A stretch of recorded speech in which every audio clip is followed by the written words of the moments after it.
आरिफ और आयशा दोनों ही home science के स्टूडेंट हैं। आज कॉलेज में प्रैक्टिकल है। आयशा को एग्जाम में वेज मंचूरियन बनाने को मिला है, मगर मुश्किल ये है कि आयशा को मंचूरियन बनाना नहीं आता। आयशा ने पलटकर टीचर से कहा, मैम कुछ और बता दीजिए। टीचर ने आयशा की तरफ ऐसे देखा जैसे उसने उसकी दोनों किडनी मांग ली हो। टीचर ने घूरकर आयशा की तरफ देखा और बोली, पूरे 7 साल मटर गश्ती करते हो, अब सांसें फूल रही हैं। आयशा ने चिढ़कर टीचर की तरफ देखा, फिर नजर बाकी स्टूडेंट्स की तरफ घुमाई। सारे उसकी तरफ देखकर मुस्कुरा रहे थे, मानो कह रहे हों कि अब फंसी बच्चों। आयशा थके कदमों से अपने सामान वाले बैग के साथ अपने स्थान पर पहुंची और उल्टा सीधा कुछ बनाने लगी, ये सोचकर कि कुछ न करने से कुछ करना बेहतर है। तभी एक कागज का टुकड़ा ठीक आयशा के पास आकर गिरा। आयशा ने चौंक कर इधर उधर देखा तो देखा कि आरिफ कनखियों से उसकी तरफ देखकर मुस्कुरा रहा था, जैसे कह रहा हो कि पर्ची उठा लो। आयशा ने मन में सोचा, आरिफ तो निहायत ही शरीफ लड़का है। जहाँ तक मेरा ख्याल है किसी लड़की से इसकी दोस्ती भी नहीं है, मगर एग्जाम टाइम में ऐसी हरकत। उसने पलटकर दोबारा आरिफ की तरफ देखा, मगर आरिफ अपने काम में मशगूल था। आयशा ने संकोचवश पर्ची पैर से धीरे से खिसकाकर बड़ी सावधानी से उठाई, मगर जैसे ही पर्ची उसने धीरे से खोली, उसकी बाँछें खिल गईं। उस पर्ची में मंचूरियन की पूरी रेसिपी लिखी थी। बस फिर क्या था, आयशा ने चहककर आरिफ की तरफ देखा, मगर आरिफ इस बार भी अपने काम में तल्लीन था।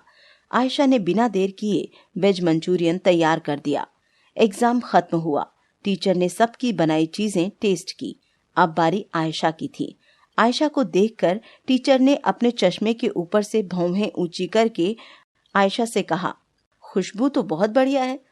आयशा पूरे आत्मविश्वास के साथ बोली, मैम चक्कर तो देखिए। मैम ने थोड़ा सा मंचूरियन टेस्ट किया। भाई वाह, एक्सीलेंट, मगर तुम तो डिश चेंज करने के लिए कह रही थी, फिर ये सब कैसे हुआ? आयशा बोली, पूरे साल मटर गश्ती करने वाले बच्चे ऐसे ही होते हैं मैम, और पलटकर चल दी। टीचर उसे घूरती रह गई। आयशा अपने दोस्तों के साथ कैंटीन में बैठी कॉफी पी रही है।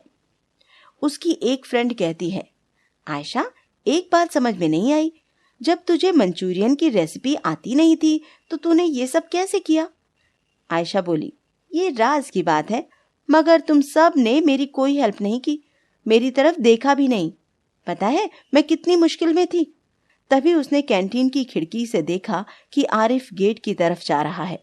अपनी कॉफी का गिलास उठाते हुए बोली, मैं तो चली, मेरी कॉफी का बिल पे कर देना। सारी फ्रेंड्स आवाज देती रह गईं, मगर आयशा जल्दी से चलती हुई आरिफ के बराबर जा पहुंची। तेज चलने के चक्कर में उसकी कॉफी भी छलक गई, मगर आयशा ने परवाह नहीं की। अपने बराबर आयशा को देखकर आरिफ मुस्कुराया। आयशा ने उसे धीरे से थैंक्स बोला। ये सुनकर आरिफ रुक गया और बोला, बड़े बड़े एग्जाम में छोटी छोटी बातें होती रहती हैं। इस बात पर दोनों हंस पड़ते हैं। दोनों काफी देर तक कॉलेज ग्राउंड में बैठे बातें करते रहे। तभी आयशा बोली, आरिफ एक बात बताओ, आमतौर पर लड़के होम साइंस नहीं लेते, इसे लड़कियां ही अधिकतर लेती हैं, मगर तुमने ये सब्जेक्ट क्यों चुना? इस बात पर आरिफ बोला, मुझे खाना बनाना और खाना दोनों ही पसंद है। ये देखो मेरे डोले। आयशा भी शरारत से बोली, वाकई सॉलिड है, जहां कहीं भी काम करोगे उसका बड़ा नुकसान होगा। आरिफ बोला, वो क्यों? नुकसान क्यों होगा? इस पर आयशा हंसकर शरारत से बोली, जितनी सैलरी देगा उससे ज्यादा का खाना उसका खानसामा खा जाएगा। दोनों एक साथ हंस पड़े। ऐसे ही बातों मुलाकातों का सिलसिला शुरू हो जाता है। धीरे धीरे दोनों में प्यार पनप जाता है। दोनों ही जवान हैं, खूबसूरत हैं। एक दिन साथ साथ घूमते शाम हो जाती है। तेज बारिश होने लगती है। सर्दियों में बेमौसम की बारिश से दोनों के शरीर सुन्न पड़ने लगते हैं। आरिफ कहता है, पास में ही मेरा रूम है, चेंज कर लो नहीं तो बीमार पड़ जाओगी। आयशा बस एक बार आरिफ की तरफ देखती है और उसके पीछे चल पड़ती है। कमरे पर पहुंचकर आरिफ उसे अपनी लुंगी और कुर्ता चेंज करने के लिए देता है मगर जैसे ही आयशा बाथरूम से कुर्ते और लुंगी में बाहर आती है, उसके गीले, काले, लंबे, घुंघराले बाल, गोरा गदराया बदन आरिफ की नजरों में नशा सा घोल देते हैं। आयशा आरिफ की नजरों को भांपकर मुस्कुराती है, जैसे अपनी मूक स्वीकृति दे रही हो। आरिफ और आयशा अपने जज्बातों पर काबू नहीं रख पाते और एक दूसरे में समा जाते हैं। सारी रात घर न पहुंचने से आयशा के घर वाले बहुत परेशान होते हैं, मगर सुबह जब आरिफ आयशा को उसके घर छोड़ने जाता है तो आयशा के माता पिता आरिफ के सामने तो कुछ नहीं कहते, मगर उसके जाने के बाद आयशा को डांटते हैं। कहते हैं, एक जवान लड़का लड़की सारी रात एक ही कमरे में, ये कतई सही नहीं है। आयशा की माँ कहती है, किसी को जरा भी भनक लग गई तो सारी बिरादरी में नाक कट जाएगी। मगर इन सब बातों का आयशा पर कोई फर्क नहीं पड़ा। वो बस बीती रात आरिफ के साथ बिताए गए पलों में खो गई है। वक्त बीता। आरिफ आयशा की मुलाकातें जारी रहीं। एक दिन अचानक आयशा उल्टी करने लगी। आयशा दौड़कर बाथरूम में गई। आयशा की माँ को समझते देर नहीं लगी। उन्होंने समझदारी दिखाई और आयशा के सामान्य होने पर शाम को उससे बात की। आयशा ने अपनी माँ को सारी बात बता दी कि वो पेट से है और आरिफ के बच्चे की माँ बनने वाली है। आरिफ को फौरन बुलाया गया। आरिफ ने पूरी ईमानदारी से बात को स्वीकारा कि आयशा के बच्चे का बाप वो ही है। आरिफ ने आयशा से शादी करने के लिए कहा। दोनों एक ही बिरादरी के थे। दोनों पक्ष बड़ी खुशी से मान गए। दोनों ही मध्यम वर्गीय परिवारों से थे। शादी हो गई। सुहाग सेज पर बैठी आयशा कब से अपने घूंघट उठाए जाने का इंतजार कर रही थी, मगर आरिफ कमरे में आकर भी सेज पर लेटा लेटा अपना मोबाइल चलाता रहा। थककर आयशा बोली, कहाँ तो मुझे अकेले देखते ही बाहों में भर लेते थे। अब जब मैं पूरी तरह तुम्हारी होकर इस सुहाग सेज पर बैठी हूँ तो तुम देख भी नहीं रहे, इस मुए मोबाइल में घुसे हो।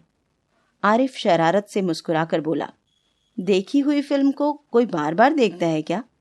इस बात पर चिढ़कर आयशा पास में लेटे आरिफ पर प्यार से घूंसे बरसाने लगी। इस बात पर आरिफ कहता है, तुम ऐसा चांद हो जिस पर कभी ग्रहण नहीं लगता और जिसे देखने का बार बार मन करता है। आयशा प्यार से मुस्कुराती है और आरिफ की मजबूत बाहों में समा जाती है। समय बीतता है। दोनों की कॉलेज की पढ़ाई पूरी हो जाती है। दोनों ही नौकरी की तलाश में घर से दूर शहर आ जाते हैं। आयशा की गोद में अब एक 2 साल की बच्ची है जिसका नाम शबाना रखा है। आरिफ को नौकरी नहीं मिलती, मगर दोनों किसी तरह घर वालों की मदद लेकर एक खाने पीने की दुकान खोल लेते हैं ताकि रोज का खर्चा चला सकें। दोनों खाने पीने की चीजें बनाने में होशियार हैं। दुकान जम जाती है। धीरे धीरे ये नाश्ते की दुकान ढाबे में तब्दील कर लेते हैं। समय बीतता है। धीरे धीरे पूरे 10 साल बीत जाते हैं। आयशा आरिफ की इकलौती संतान शबाना अब पूरे 12 साल की हो गई है। एक दिन आरिफ को एक कुरियर आता है। आरिफ लिफाफा खोलकर लेटर पढ़ता है तो उसकी बाँछें खिल जाती हैं। वो खुश होकर लेटर को चूम लेता है। आयशा कहती है, ऐसा क्या है जो इस कागज को चूम लिया? क्या मेरी किसी सौतन का खत है क्या? इस बात पर आरिफ मुस्कुराकर कहता है, कुछ ऐसा ही समझ लो। नौकरी का लेटर है, वो भी कतर से। 2 साल पहले अप्लाई किया था, जवाब अब आया है। बहुत बढ़िया नौकरी है, रहना खाना सब फ्री, सैलरी भी पूरे 1 लाख रुपए हैं। कसम से आयशा, लगता है अल्लाह ने हमारी सुन ली। बस कुछ साल काम कराऊं, फिर लाइफ सेट है। एक बड़ा सा शहर के बीचों बीच रेस्टोरेंट खोलेंगे और हम सब जिंदगी भर मजे से रहेंगे। आयशा कहती है, इंशाल्लाह ऐसा ही हो। दोनों आमीन कहते हैं। वक्त गुजरता है। आरिफ नौकरी करने कतर चला जाता है। इधर आयशा पूरी जिम्मेदारी के साथ ढाबा संभाल लेती है। 2 साल बाद आरिफ आता है और कुछ दिन रहकर वापस चला जाता है, मगर इस बार आरिफ फिर 2 साल बाद आया है। घर की डोरबेल बजाते ही एक खूबसूरत जवान हसीन लड़की, जिसका यौवन उसके कपड़ों में से झांक रहा है, मुस्कुराकर दरवाजा खोलती है। आरिफ हैरानी से उसके खूबसूरत यौवन को देखता रह जाता है। तभी पीछे से चहक कर आयशा दरवाजे के पास आकर कहती है, अरे आरिफ, दरवाजे पर क्यों खड़े हो और इसे क्या देख रहे हो? अपनी शबाना है। शबाना बेटा, तू क्या मुस्कुरा रही है? अपने अब्बू को नहीं पहचान पाई? इस बात पर शबाना हंस कर कहती है, कैसी बात करती हो अम्मी, हम अपने अब्बू को नहीं पहचानेंगे? हम तो ये देख रहे थे कि अब्बू हमें पहचानते हैं कि नहीं। आरिफ चौंक कर कहता है, क्या अपनी शबाना इतनी बड़ी हो गई? और उसे गले लगाता है, मगर भींच कर। आयशा ये देखकर मुस्कुराती है, मगर शबाना को अपने अब्बू से गले मिलकर थोड़ा अजीब लगा, मगर उसने ज्यादा ध्यान नहीं दिया। शाम को आयशा और शबाना को शॉपिंग के लिए ले जाने लगा। आयशा बोली, मुझे ढाबा संभालना है, बढ़िया चल रहा है, जगह वाले से बात कर ली है, पूरे 25 लाख मांग रहा है, 22 में दे देगा। शहर के बजाय रेस्टोरेंट यहीं खोल लेते हैं, शाम को ग्राहक ज्यादा आते हैं। मैं तो चली ढाबे पर, नौकरों पर ज्यादा भरोसा करना ठीक नहीं है। तुम दोनों बाप बेटी शॉपिंग कराओ। आरिफ को मानो मुंह मांगी मुराद मिल गई हो। शबाना तो कब से अपने अब्बू के साथ घूमने के लिए मचल रही थी, फौरन तैयार होकर आ गई। आरिफ शबाना के साथ उसकी स्कूटी पर बैठ गया। शबाना चहक कर बोली, अब्बू हम पहले मॉल चलेंगे, फिर शॉपिंग करेंगे और मल्टीप्लेक्स में फिल्म देखेंगे। आरिफ बोला, जहां मर्जी चलो, तुम्हारे लिए तो जान हाजिर है। बहुत पैसे हैं अपने पास। शबाना ने एक बार पलट कर देखा, फिर स्कूटी बढ़ा दी। आरिफ ने धीरे से शबाना की कमर को पकड़ लिया। शबाना बोली, अब्बू ठीक से बैठो। आरिफ बोला, मुझे अब 2 व्हीलर पर बैठने की आदत तो रही नहीं, इसलिए तुम्हें पकड़ कर बैठा हूं। शबाना को ठीक नहीं लगा। दोनों मॉल पहुंचे, शॉपिंग की, मगर एक ज्वेलर्स के शोरूम पर पहुंचकर आरिफ रुक गया। शबाना बोली, कुछ लेना है अब्बू? आरिफ बिना कुछ कहे शबाना के साथ ज्वेलरी शोरूम में घुस गया और काउंटर पर बोला, भाईजान एक बढ़िया सी नई दुल्हन वाली एक बड़ी नथ दिखा दो। शबाना शरारत से धीरे से बोली, अम्मी के लिए सरप्राइज? बहुत सही अब्बू। आरिफ उसकी तरफ देखकर बस मुस्कुरा दिया। शोरूम वाले ने एक से बढ़कर एक नई दुल्हन की नथें दिखानी शुरू की। आरिफ शबाना की तरफ देखकर बोला, पसंद करो, कौन सी लेनी है? शबाना बोली, अम्मी का तोहफा आपको देना है, आप पसंद कीजिए ना, हमसे क्यों पूछ रहे हैं? आरिफ बोला, पुरानी इमारत पर सोने की लड़ियां नहीं लगाई जाती। शबाना बोली, क्या मतलब? आरिफ बोला, मतलब भी समझा देंगे, बस तुम एक नथ लो, पसंद कर लो। शबाना ने सोचा कि शायद मुझसे अम्मी के लिए पसंद कराना चाहते हैं। उसने एक बढ़िया नथ पसंद की, कीमत पूरे 1.25 लाख रुपए थी। आरिफ कतर से अच्छी खासी कमाई करके लौटा था, इसलिए उसके पास भरपूर पैसे थे। दुकान वाले का पेमेंट करके दोनों घूम फिर कर घर वापस लौट आए। रात को सब ने मिलकर खाना खाया। खाने की टेबल पर आरिफ खाना खाते हुए बोला, आयशा, पैसे तो करीब करीब काम खोलने के लिए इकट्ठे हो ही गए हैं, क्यों ना अब नौकरी छोड़ दूं, यहीं हम तीनों मजे से रहेंगे। मुझे वहां परदेश में तुम सबका बहुत ख्याल आता है। आयशा बोली, ख्याल तो हमें भी बहुत आता है, मगर हम दोनों अपनी इकलौती बच्ची शबाना के लिए ही तो मेहनत कर रहे हैं। आरिफ बोला, मैं भी तो यही कह रहा हूं, पिछले 6 साल से परदेश में पड़ा हूं, अब बस और नहीं। और उठकर कमरे में सोने चला जाता है। आयशा ने खाना खाती शबाना के सिर पर प्यार से हाथ फेरा और आरिफ के कमरे में सोने चली गई। सुबह हुई, आयशा ने उठकर चाय बनाई और शबाना के कमरे में पहुंची। बड़े प्यार से उसे जगाया और उसका माथा चूमा। शबाना बड़े प्यार से उठकर बोली, अम्मी, कैसा लगा गिफ्ट? आयशा हंसकर बोली, गिफ्ट? कैसा गिफ्ट? शबाना कुछ कहना चाहती थी, मगर उसकी अम्मी आयशा ये कहकर निकल गई कि ढाबे से नौकर किसी सामान के लिए फोन कर रहा है, मुझे जाना है और अपने अब्बू को चाय दे देना। आयशा चली गई। शबाना उठी, हाथ मुंह धोकर किचन में पहुंची। चाय बनाकर अपने अब्बू यानी कि आरिफ के कमरे में पहुंची।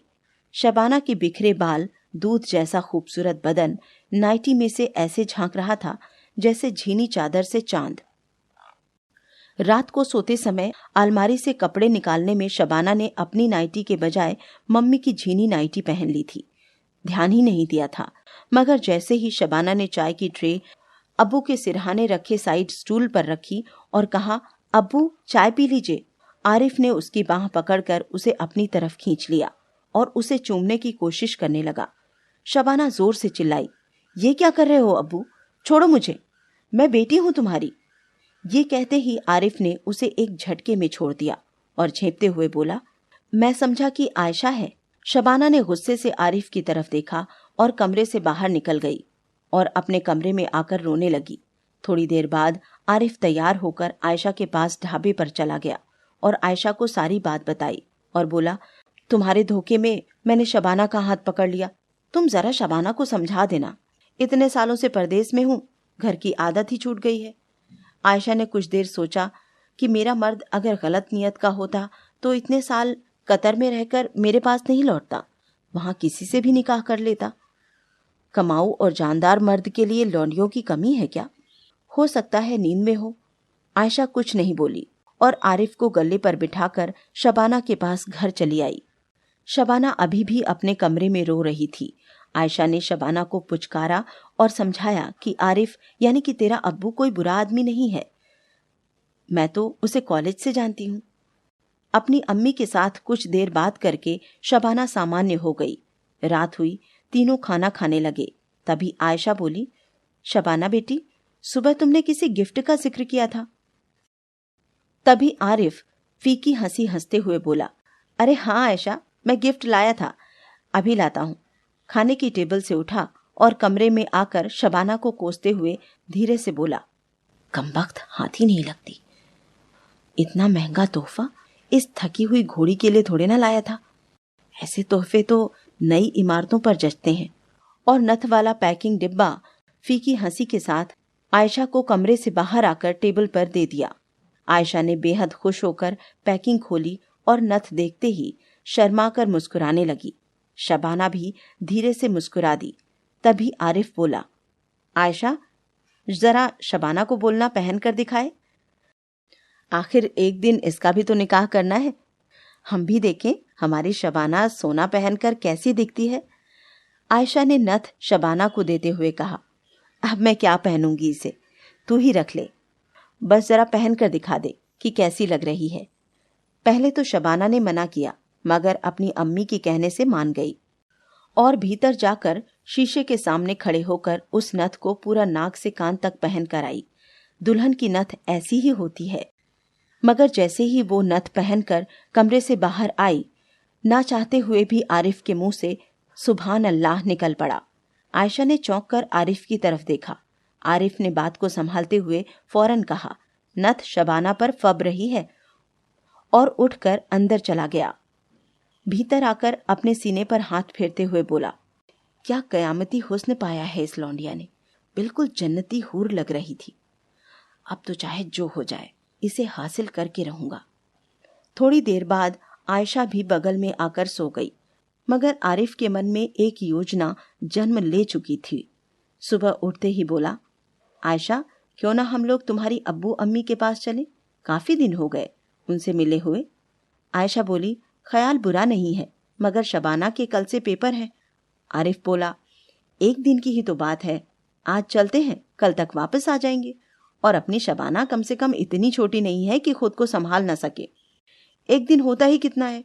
नौकरों को काम समझाकर आयशा और आरिफ चले गए। आयशा के अम्मी अब्बू बेटी दामाद को देखकर बहुत खुश हुए, उनकी खूब खातिर की। शाम को आयशा आरिफ से बोली, तुम अम्मी अब्बू के पास रुको, उनसे बातें करो, मैं जरा अपनी फ्रेंड से मिलकर आती हूँ, जरा देर हो सकती है। आयशा चली गई। शाम के 7:30 बज गए। आरिफ अपने सास ससुर से बोला, मैं जरा तफरी करके आता हूँ। मैं भी जरा अपने पुराने यार दोस्तों से यादें ताज़ी कराऊं, पता नहीं अब कब मिलना हो, कंपनी में अभी कॉन्ट्रैक्ट बाकी है, कहकर चला गया। सही 8 बजे की ट्रेन थी, जो 2 घंटे में उनके ढाबे से 2 किलोमीटर दूर स्टेशन पर उतार देती थी। आरिफ ने सीधी ट्रेन पकड़ी और सीधे अपने घर पहुंचा। छत के रास्ते घर में दाखिल हुआ। चेहरा उसने नकाब से ढक रखा था। छत की किवाड़ की सिटकिनी ढीली थी, जो जरा जोर से धक्का देने पर खुल जाती थी। ये सिटकिनी आयशा के साथ जाने से पहले आरिफ और ढीली कर गया था।